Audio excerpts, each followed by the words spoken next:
Hello दोस्तों, स्वागत है आप सभी का इस सेशन में। इस सेशन में हम मॉड्यूल बी का chapter 17 of Indian economy and Indian financial system वो डिस्कस कर रहे हैं as part of our foundation series. This chapter is monetary and fiscal policy. बहुत ही ज़्यादा इंटरेस्टिंग टॉपिक्स हैं and what is monetary policy, इस पर हम काफ़ी सारी चीज़ें देखेंगे in this session. I hope you all are ready. Let's move on. ठीक है, but let me tell you, अगर आप लोग जैब एग्जाम की प्रिपरेशन कर रहे हो तो you can be part of our live crash course जो कि ऑलरेडी रनिंग में है by clicking on the link given in the description.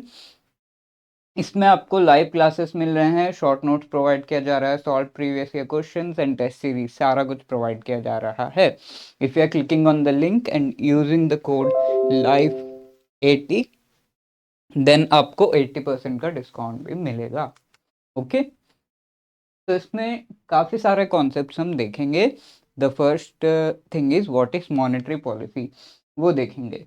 तो एक चीज़ हमें समझ लेना है कि मॉनेटरी पॉलिसी कौन लेके आता है। It is performed by RBI. ठीक है, रिजर्व बैंक ऑफ इंडिया के द्वारा मॉनेटरी पॉलिसी परफॉर्म की जाती है। ठीक है, तो क्या मतलब है सर इसका, वो बताइए।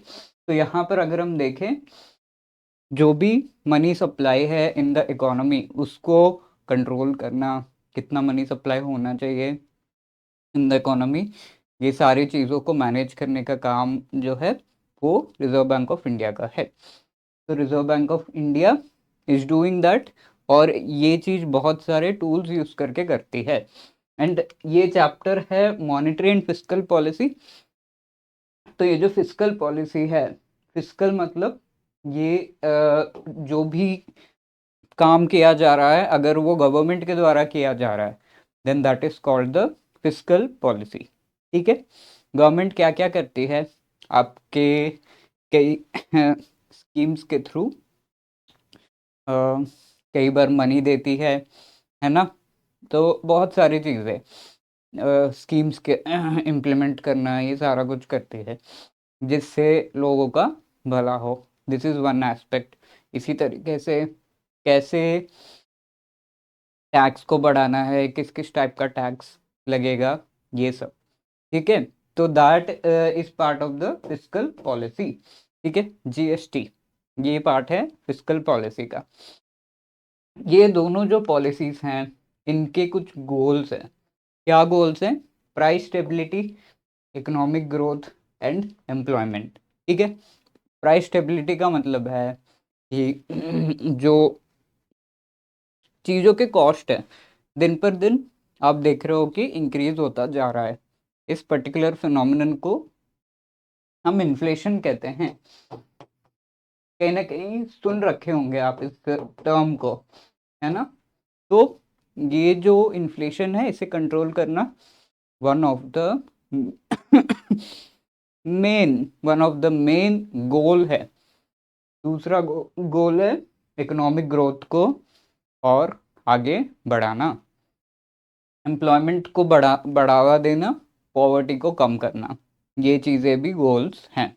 तो यहाँ पर अगर हम देखें मॉनेटरी पॉलिसी का मेन गोल क्या है, इसका मेन गोल है इन्फ्लेशन को कंट्रोल करना। अब फिस्कल पॉलिसी का मेन गोल क्या है? इकोनॉमिक ग्रोथ को प्रोपेल करना। ठीक है, तो ये जो है समरी है इन दोनों पॉलिसीज का, और डिटेल में हम कई सारे सेशंस में ये पढ़ेंगे। अब आरबीआई कैसे इस पूरे इकोनॉमिक एक्टिविटी को कंट्रोल कर सकता है? आरबीआई मनी रिलीज करता है बैंक्स को। ठीक है, डिफरेंट बैंक्स को, और ये बैंक्स से लोगों के पास जाता है लोन्स के रूप में, अलग अलग तरीके से जाता है। अब ये लोगों के पास जाने के बाद वहाँ से आगे गुड्स एंड सर्विसेज परचेज करने के लिए जाता है। ठीक है, ये पूरा कंज्यूम हो जाता है, और इस वजह से you can see main source जो मनी का है वो आरबीआई ही है, और आरबीआई इस चीज को कंट्रोल इस वजह से कर सकता है। ओके, अब कैसे ये कंट्रोल किया जाता है, क्या रूल्स एंड रेगुलेशंस है, उस पूरे फ्रेमवर्क को हम इन्फ्लेशन टारगेटिंग फ्रेमवर्क कहते हैं।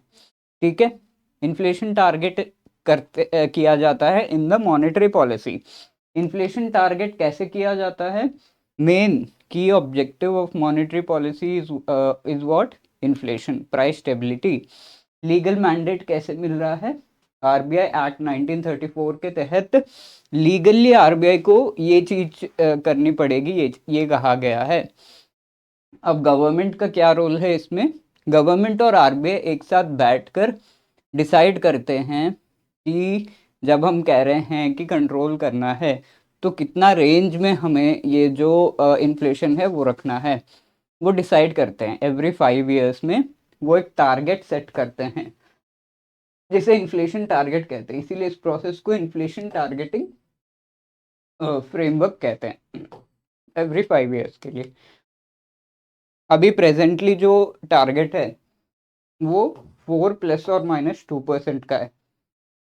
CPI combined, consumer price index के बारे में हम आई थिंक डिस्कस कर चुके हैं ऑलरेडी। तो कंज्यूमर प्राइस इंडेक्स कंबाइंड 4% के ऊपर और नीचे 2%। ठीक है, इसका मतलब क्या है? 4% के नीचे 2% क्या है? 2% होगा। 4 के ऊपर 2% क्या है? 6% होगा। Isn't it? So 2 to 6% is the range. इससे बाहर नहीं जाना चाहिए। अगर इससे बाहर जा रहा है then that is an issue. And इस चीज को इंश्योर करने के लिए एक पूरी की पूरी कमिटी बैठाई जाती है जिसे मॉनेटरी पॉलिसी कमिटी कहा जाता है। ये एक इंस्टीट्यूशनल अरेंजमेंट है। इसके बहुत सारे इसके पास टूल्स हैं जो यूज करके एक्चुअली ये पूरा प्रोसेस करती है। ठीक है, और भी बहुत कुछ हम इससे रिलेटेड आगे डिस्कस करेंगे। अब इस कमेटी के बारे में अगर हम देखें तो इसके जो मेंबर्स हैं वो 6 मेंबर्स होते हैं। इसमें 3 मेंबर्स जो हैं वो आरबीआई से होते हैं और 3 मेंबर्स गवर्नमेंट ऑफ इंडिया के रिप्रेजेंटेटिव्स होते हैं। ठीक है, तो मेनली ऐसा ही सेटअप रहता है। तो मेन इस मॉनेटरी पॉलिसी कमेटी के चेयरमैन कौन होते हैं? जो आरबीआई के गवर्नर हैं, राइट, वो चेयरमैन होते हैं उस पर्टिकुलर कमिटी के। इंचार्ज कौन होते हैं? आरबीआई के कोई एक डिप्यूटी गवर्नर, कई सारे डिप्यूटी गवर्नर होते हैं, उनमें से कोई एक और मेंबर, एक और डायरेक्टर कोई आरबीआई का होगा। बाकी 3 मेंबर्स गवर्नमेंट ऑफ इंडिया के द्वारा नॉमिनेट किया जाता है। सबसे पहली बार ये कमेटी 29 सितंबर 2016 में बैठी थी। अब जब डिसीजन लेती है, सारी डिस्कशन होती है कि क्या करना चाहिए, कैसे हमें सारे जो रेट्स है उनको मैनिपुलेट करना चाहिए, फाइनल डिसीजन जो है लिया जाता है।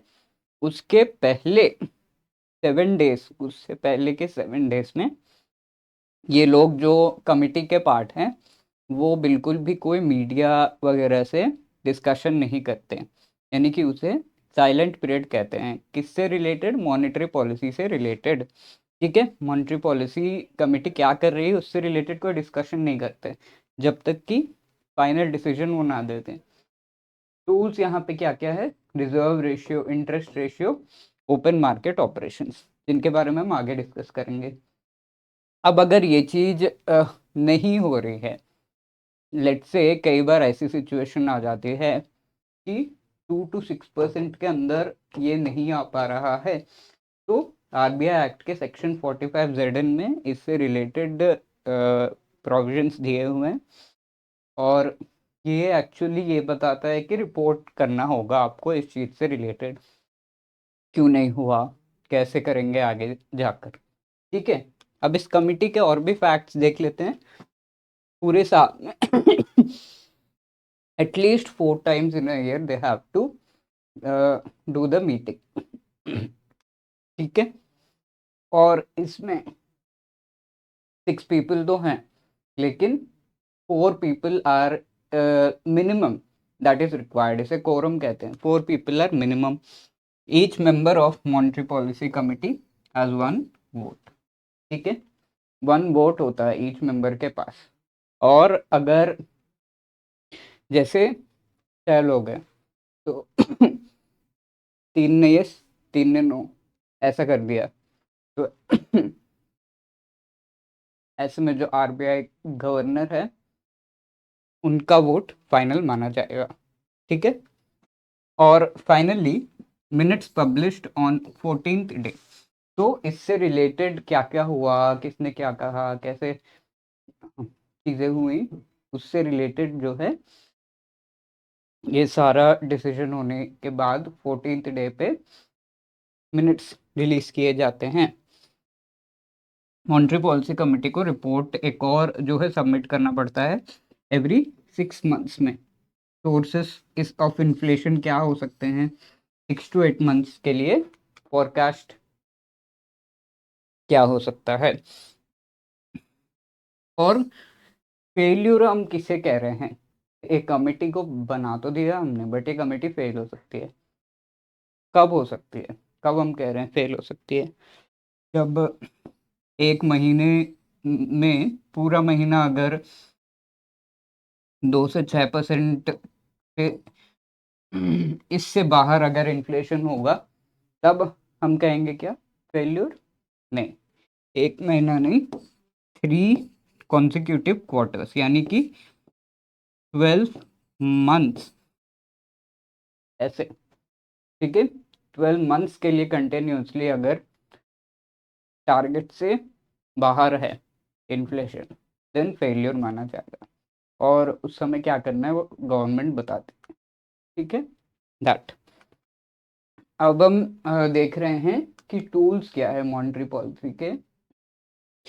तो ये मॉनेटरी पॉलिसी कैसे कैसे की जाती है, कैसे मनी को संभाला जाता है, उसको कैसे कंट्रोल किया जाता है, तो उसके लिए क्वांटिटेटिव एंड क्वालिटेटिव टूल्स है। क्वांटिटेटिव टूल्स में अब देखेंगे reserve ratio, interest rates and open market operations. ठीक है, तो रिजर्व रेशियोज में जो भी बैंक है उस बैंक के पास लेट्स से डिपॉजिट 100 रुपीज आया, तो इस बैंक को थोड़ा पैसा रिजर्व में रखना पड़ता है। लेट्स से 20 रुपीज रिजर्व में रखना पड़ा, तो इकोनॉमी में कितना पैसा जाएगा, 80 रुपीज जाएगा, इजंट इट। तो अब लेट्स से इन्फ्लेशन को कंट्रोल करना है। इन्फ्लेशन कंट्रोल होगा by limiting amount of money जो हमारे इकोनॉमी में जा रहा है। फॉर एग्जांपल मुझे ये पेन खरीदना है, किसी कोई कह रहा है कि 1000 रुपए का है। ठीक है, और पैसे भी काफ़ी सारे हैं मेरे पास, तो इवन तो काफ़ी महंगा हो मैं खरीद लूँगा। तो लोगों के पास पैसे ज़्यादा होते हैं तो इन्फ्लेशन बढ़ने लगता है। ठीक है, इस वजह से लोगों से पैसे छीनने होते हैं या फिर ज़्यादा पैसे इकोनॉमी में जाने नहीं देना है, तो ये रिजर्व रेशियो इंक्रीज कर देते हैं 30। इकोनॉमी में कितना जा रहा है, 70 रुपीज़, इन्फ्लेशन कंट्रोल हो गया ऐसे। ठीक है, रिजर्व रेशियो के टाइप्स हैं। अब यहाँ क्वालिटेटिव में वी हैव क्रेडिट राशनिंग, यानी कि किसको कितना क्रेडिट दिया जा सकता है। फॉर एग्जांपल पीएसए, ठीक है, प्रायोरिटी सेक्टर लेंडिंग, तो क्रेडिट राशनिंग किया जाता है। इसी तरीके से loan to value ratio, for example gold loan है, अगर आप 100 रुपए का गोल्ड लेकर जाओगे आपको 100 रुपए का लोन मिल जाएगा क्या, पैसे मिल जाएंगे 100 रुपए, नहीं, 90 मिलेगा, 80 मिलेगा ऐसे। तो दैट इज द रेशियो। इसको भी वेरी करके मनी जो इकोनॉमी में जा रहा है उसको वेरी किया जा सकता है। मॉरल सुएशन, जहाँ पर बैंक्स को जो है आरबीआई बहुत प्यार से समझा के मनी कंट्रोल करने का काम करता है। डायरेक्ट एक्शन, जहाँ पर गुस्से से काम किया जाता है बाय आरबीआई। ठीक है, जब सुनता नहीं है बैंक तो फिर स्ट्रिक्ट होना पड़ता है। है ना। तो रिजर्व रेशियो में दो टाइप से, cash reserve ratio, statutory liquidity ratio, और इंटरेस्ट रेट्स में liquidity adjustment facility, bank rate, reverse repo rate, variable reverse repo rate, market stabilisation scheme, ये सब है। अब लिक्विडिटी एडजस्टमेंट फैसिलिटी में marginal standing facility, repo rate and standing deposit facility, ये सब है। रेपो रेट में triparty repo, long term repo rate, targeted long term repo rate, ये सब हम आगे पढ़ेंगे, बट आई होप ब्रॉडली आपको समझ में आ गया। ठीक है, no let us try to answer this question. Which among the following either are incorrect statement with respect to monetary policy? It is carried out by the Indian government. ठीक है, incorrect statement कौन सा है पूछा जा रहा है। Monetary policy कौन कैरी आउट करता है? आरबीआई। तो यहाँ पे दिया हुआ इंडियन गवर्नमेंट, ये तो इनकरेक्ट है। ठीक है, primary target of monetary policy is inflation targeting. ठीक है, प्राइमरी टारगेट क्या है मॉनेटरी पॉलिसी का? इन्फ्लेशन टारगेटिंग, ये तो सही है। Loan to value ratio is a quantitative tool of monetary policy, नहीं, ये एक क्वालिटेटिव टूल होता है ना, क्वालिटेटिव टूल होता है। That is why 1 and 3 are incorrect, so C is the right answer. This is the homework question for you. Which among the following is the inflation target set by RBI and Government of India? ठीक है,